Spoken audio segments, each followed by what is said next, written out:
नापाक पाक ने जो हरकत की है, यशस्वी प्रधानमंत्री और हमारी सेना, दोनों सरकार और सेना ने मिलकर जिस प्रकार से उसका मुंहतोड़ जवाब दिया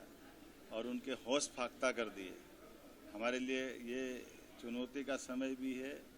लेकिन देश की सेना और यशस्वी प्रधानमंत्री के कुशल नेतृत्व का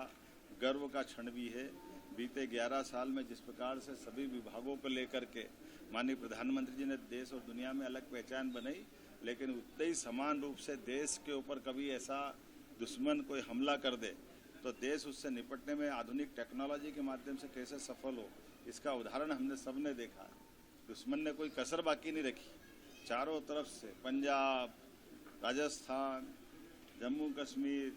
हरियाणा, हर तरफ से उनने अपनी सारी कोशिश कर ली, लेकिन हमने सबने देखा और दुनिया को दिखाया माननीय प्रधानमंत्री जी ने अपने माध्यम से कि हमारे पास आधुनिक सुविधाओं के साथ साथ वर्तमान में सुरक्षा के लिए भी और सारे प्रबंधन सेना ने माननीय मोदी जी के नेतृत्व में रखे, जो विकासशील देशों में कभी इजराइल में, अमेरिका में ही देखते थे, वो सब हमारे पास है। हम सब अपने आप को अगर महफूज रखे हुए हैं तो अपनी सेना के और वर्तमान के इन संसाधनों के बलबूते पर है। मैं माननीय मोदी जी को धन्यवाद देना चाहूँगा, माननीय रक्षा मंत्री, माननीय गृह मंत्री, और इसीलिए हमने अपने प्रदेश के स्तर पर भी इस वर्तमान हालात में भारत सरकार के निर्देश के आधार पर आज सुबह ही मैंने मीटिंग बुला ली है और हम अपने प्रदेश के भी नागरिकों को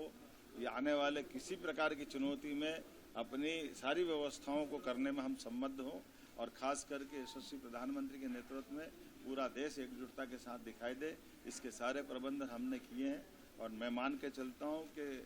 दुश्मन ने अगर हिम्मत की है तो उसको इसकी कीमत चुकाना पड़ेगी। लगातार मार खा रहा है, लेकिन दुश्मन इतना ढीठ है कि उसको असर ही नहीं होता। कोई बात नहीं, हम एक बार फिर पाकिस्तान को उसकी करने की कीमत चुकाने के लिए मजबूर करेंगे। मेरी अपनी ओर से सेना के इस शौर्य और पराक्रम की माननीय प्रधानमंत्री जी और सेना सभी को बधाई।